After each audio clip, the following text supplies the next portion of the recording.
Kuwait में रहने वाले सतियों के लिए आज नेटफ्लिक्स पर हिंदी डब्ड में रिलीज हुई वेब सीरीज ब्लैक रैबिट का रिव्यू लेकर आया हूं। इस सीरीज में जूड लॉ और जेसन बेटमैन जैसे दो जबरदस्त एक्टर्स को एक क्राइम थ्रिलर में देखना किसी भी सिनेफाइल के लिए एक ट्रीट से कम नहीं। नेटफ्लिक्स की ये limited series black rabbit New York के हाई एंड नाइट लाइफ और उसके गंदे अंडरवर्ल्ड के बीच धूप चाव का खेल है, जहां फैमिली लॉयल्टी की कीमत इंसानी जिंदगी से ज्यादा हो जाती है। सीरीज की कहानी दो भाइयों के इर्द गिर्द घूमती है। जेक फ्रिडकिन जूड लॉ एक सफल रेस्टोरेटर है जो न्यूयॉर्क के सबसे हॉट स्पॉट ब्लैक रैबिट का मालिक है।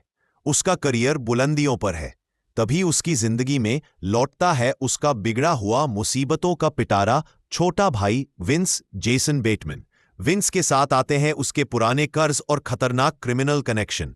जेक जो अपनी नई लाइफ और लेगेसी बनाने में मशगूल है, विंस की वजह से एक ऐसे पाप की दलदल में फंस जाता है जहां से निकलना नामुमकिन सा लगता है। एनालिसिस विश्लेषण डायरेक्टर और क्रिएटर जैक बेलिन और केथ सुसमन ने न्यूयॉर्क के नाइट लाइफ को बड़ी शिद्दत से पेश किया है। बाहर से चमक दमक, अंदर से खूबसूरत अंधेरा।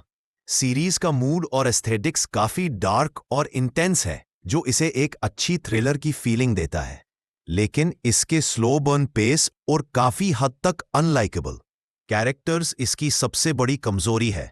जेक और विंस दोनों ही मुसलसल गलत फैसले लेते हैं, जिससे ऑडियंस उनके लिए सिंपैथी कम और फ्रस्ट्रेशन ज्यादा महसूस करती है। ऐसा लगता है जैसे ये दोनों अपनी ही बर्बादी की कहानी लिख रहे हैं। बेटमैन ने ओजार्क के माइकल ब्लूथ जैसा ही लेकिन ज्यादा एजी परफॉर्मेंस दिया है, जबकि लॉ ने जेक के कैरिस्मैटिक येट डेस्परेट पर्सोना को अच्छा संभाला है। सीरीज का प्लॉट काफी प्रिडिक्टेबल है, जो ट्विस्ट्स के मामले में कमजोर पड़ता है। बहुत सारे क्रिटिक्स का कहना है कि कहानी बीच में थोड़ी खिंचावदार ब्लोटेड हो जाती है और असली पकड़ आखिरी दो एपिसोड्स में ही आती है, जहां एक्शन और टेंशन अपने पीक पर पहुंचते हैं। वर्डिक्ट फैसला ब्लैक रैबिट एक स्टाइलिश और वेल एक्टेड शो है जो फैमिली लॉयल्टी और ग्रीड के थीम्स को एक्सप्लोर करता है। अगर आप ओजार्क, द बेयर या अनकट जेम्स जैसे डार्क कैरेक्टर ड्रिवन ड्रामास पसंद करते हैं तो ये सीरीज आपको एंगेज कर सकती है। पर अगर आप एक फास्ट पेस्ड ट्रेडिशनल थ्रिलर की उम्मीद कर रहे हैं जिसमें आप कैरेक्टर्स को चीयर कर सके, तो हो सकता है वे आपको थोड़ा बोर्ड करे। ये देखने लायक है पर मास्टरपीस नहीं। रेटिंग 3/5। अगर आपको इस सीरीज का लिंक चाहिए तो मुझे सब्सक्राइब करके कमेंट करिए, आपको लिंक मिल जाएगा। और ऐसे ही न्यू हिंदी डब्ड मूवीज और वेब सीरीज के रिव्यू के लिए कुवैत रिव्यू चैनल को सब्सक्राइब करना ना भूले। Thanks for watching.